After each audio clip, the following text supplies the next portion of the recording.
try to make some more power with it. Did some updates to it. It's got a 4-port boost controller, coil on plug, and hopefully the ignition system issues that we were facing the last time this car was here are fixed. Let's hope. We're gonna do a baseline and see where she's at. Double check the ignition timing quick. Because he changed the coil on plug, it might have got moved. Looks good. It's actually a smidge.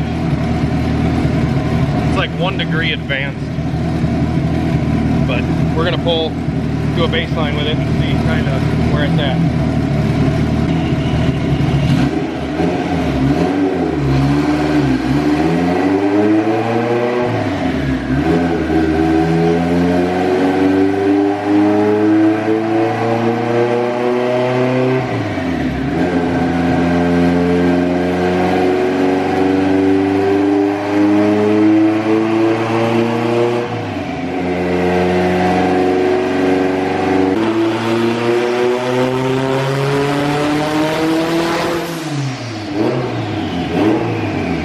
Alright guys, so we actually hit the boost cut there because we just put the 4-port on. We didn't know what way it wanted to be configured, either 0 or 100. Yeah, we got to be able to rev it out, not hit the boost cut, so I flipped the boost control. I set the cut really low just to make sure that if it was going to run away, it did it at a low boost. So we're going to try it again with that flipped.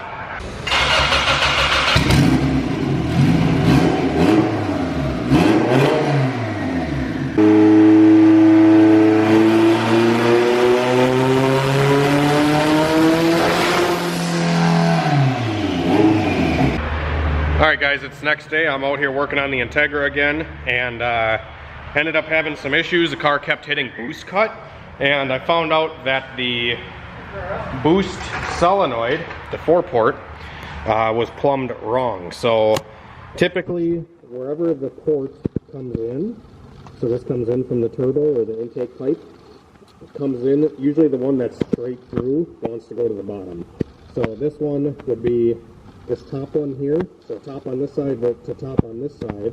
This top one should be going to the bottom, but it's going to the top right now. So I have to flip these lines around.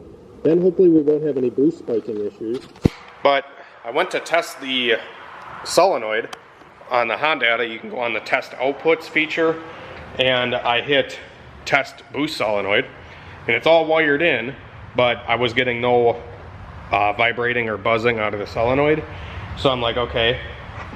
I looked inside the ECU and there was no components installed. So I went in and installed the components needed, a couple resistors, diode, some of that stuff.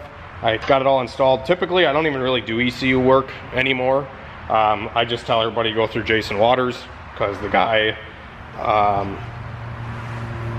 does amazing ECU work. So like I said, I usually tell guys to go through him, but small stuff like this I usually keep on hand in case we need to make something happen real quick. So I did that, got the components installed in his computer. Now I'm going to install everything back in the car and flip them lines around, and then we'll try it again and see if we can get consistent boost out of it and get some control out of the ECU. Alright, so hopefully this will actually be our first baseline run. Now that I got everything sorted out, we're going to see what she makes on wastegate.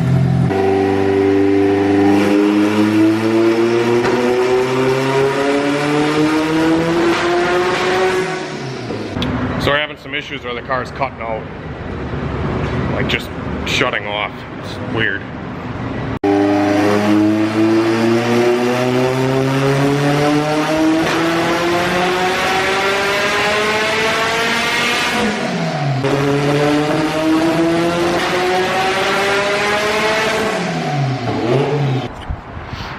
So this Integra that I've been working on for the last couple days, I finally figured it out. I had the whole distributor apart, checking how far away the crank sensor and everything was, because it would just get this like wicked frickin' misfire, backfire, lose sync deal.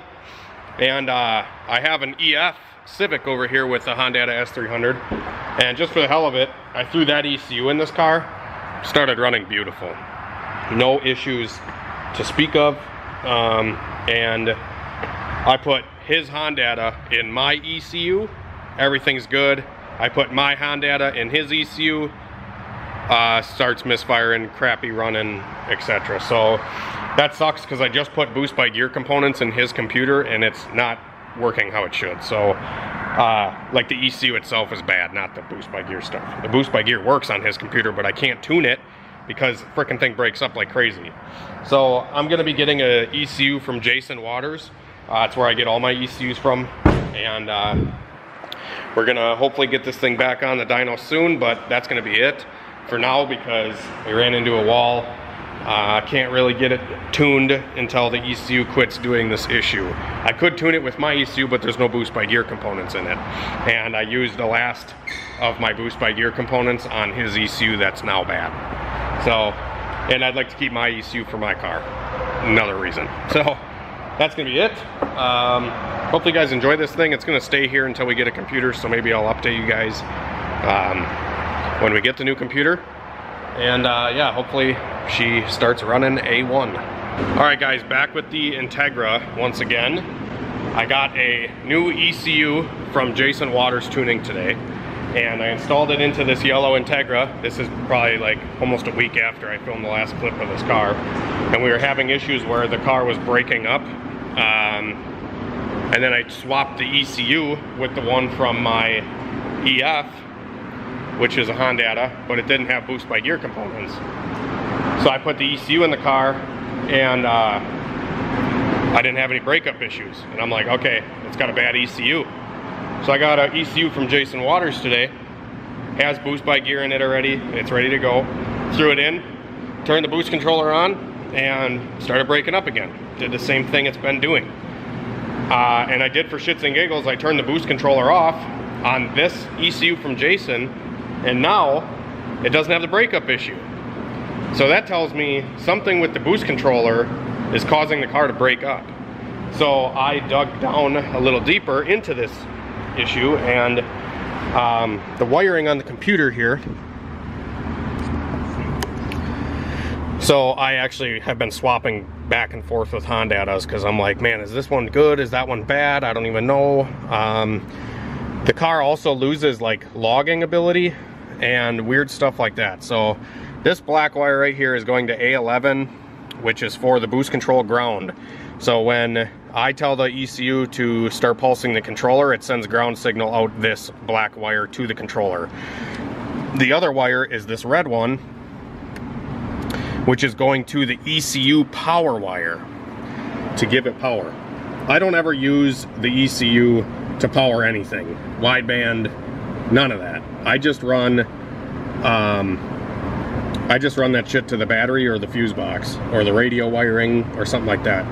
I don't use the ECU power for anything other than ECU power. And this car has 3 different wires going into the ECU power wire. So this red wire going to the controller, I'm going to cut right now on camera. Goodbye. I'm gonna cut this wire. I'm gonna send this out the engine bay, and I'm gonna put this right on the battery. And then I'm going to try to use the boost controller and see if we have the breakup issue still. So the other wire going into this is this other red wire, which is going into the coil on plug.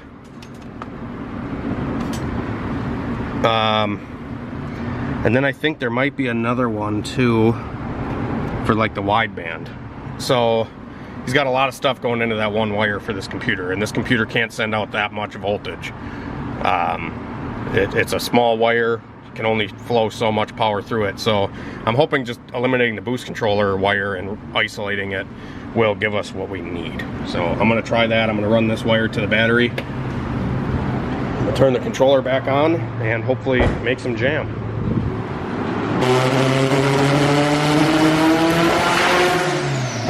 So I don't know what's really going on with this thing. Just spits and pops when I try to get into boost, and it's not plugs. It's got iridiums in it, EIX, BR9 EIX. plugs. I tried a different distributor. I've tried 3 different ECUs. I tried isolating the power to the boost controller because I thought that was giving me problems. And I'm not really sure where to go next. Alright, so like I said, changed distributor. I tried different distributor. I tried shimming the sensors in this one. I redid the thermostat ground. I put ground that wasn't hooked up. This one, he's got an extra one on the trans, so there's one coming from here and off of the firewall. He's got one on the valve cover, and it's not throwing me any distributor errors, anything like that in the tune. I isolated the power for the boost controller right to the battery, and I'll kind of show you what it's doing. I'll turn the boost controller off. I'm gonna do a pull. Okay, so currently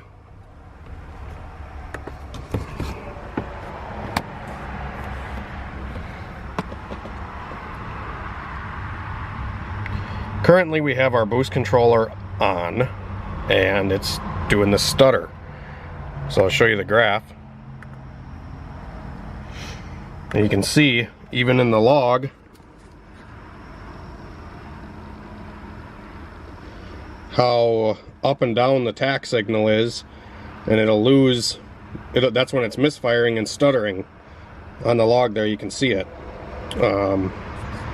The TPS also is being kind of weird, because like that pass says 88, like right when I hit it, it was 90, and I've reset the TPS like 3 different times, and it still reads low.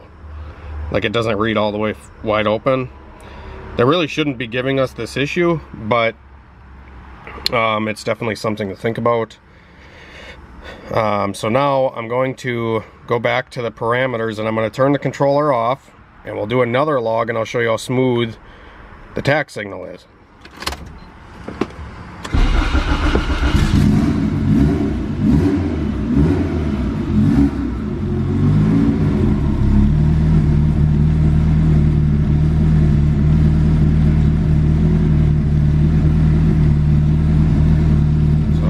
We're going to do a pull, and I'll show you.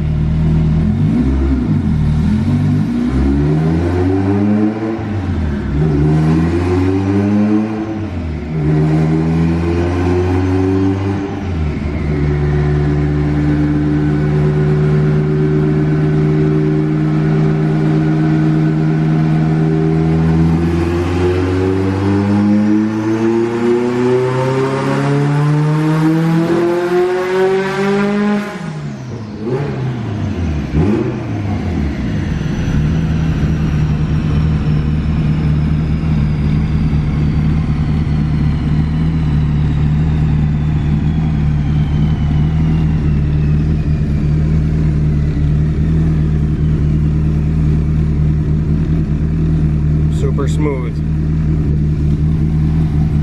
And I'll do this, parameters, turn the controller on, upload.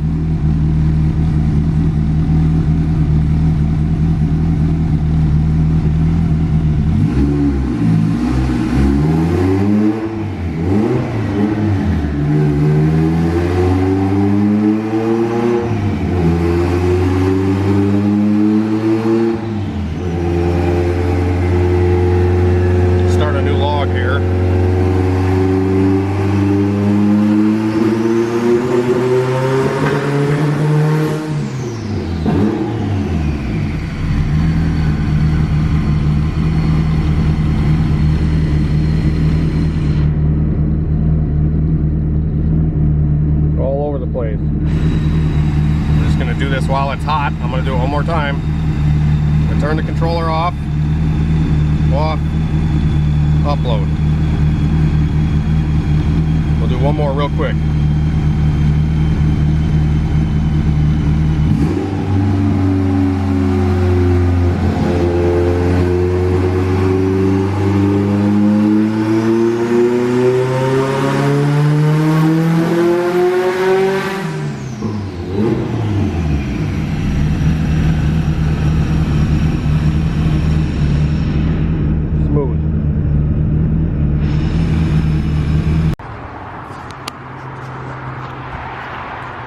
So that's where I'm at on this thing. Not really sure what's causing it. Could be something in the wiring harness somewhere. But like I said, I isolated the power to the boost controller, and this issue comes about when the controller's on. And it does it with 3 different computers, 2 different Honda S300s. And I guess I don't know what to... And when the boost controller's active, it's not actually adding boost. It's just actually pulsing the solenoid. I don't have it set up right now to where it's actually adding anything. So it's not like the car's making more power and then breaking up. Like, it's breaking up even at like a pound. Or like right when I get into it, you can see that it was like starting to spit and sputter, shoot fireball out of the exhaust, and then I turn the controller off and it's smooth. Everything works how it should. So, I don't know. Leave it down in the comments what you guys think it is. I'm gonna ponder it over a little bit longer and see if I can't figure it out, but it's definitely a weird issue. And so now that the new owner has it, and he brought it to me last year, and we had made good power with it, because this issue was a lot less. This issue was not as bad as it is now, and now it's to the point where we can't really do much with it. So, all right, I'm gonna throw this in here at the end of the video quick. Sorry, the neighbor's dog is barking. But, so I don't think the launch controls being enabled or anything like that. Sometimes like the speed sensor, if it cuts out, will give you launch control turned on, which this one, the speed sensor is staying consistent. It's not doing anything weird. Unless the car is stuttering or misfiring, then you can see the speed do a little dip just because it's not accelerating anymore. It could be, like I said, wiring related, but I don't know where on the wiring would be bad. I tested, or I redid the grounds on the thermostat. I did all the grounds like I was talking about. And the car runs great with the boost controller off. It's just weird. The only other thing I could think of is maybe it's got a corrupt tune file. But typically when the tune files are corrupt, it's going to, like when you get the file off the computer, it's going to have like really weird timing and the fuel map and stuff like that. It's just going to look weird. It's going to look crazy, and you're going to kind of know like, okay, this file's screwed up. So I actually went out, when I started working on this car, I went out and bought a brand new laptop pretty much for this car because I couldn't get the file off of it. And then once I got my new laptop, I was able to pull the file off of it and everything looked fine. I haven't tried a new file because I didn't really want to completely retune the car, because I have a good tune in it, or a pretty decent map and stuff. So that's the only other thing that maybe I can think of, is I gotta put a different tune file in it, like start from fresh with a fresh frickin' Type R map and just start over. So that's another thing that is a possibility, but I don't know. If you guys have any ideas, feel free to leave them down in the comments. I appreciate everybody's support and knowledge out there. Obviously I'm not perfect, so I like to get input from other people too. We can all help make this Integra rip. So thanks guys, have a great night and a better tomorrow.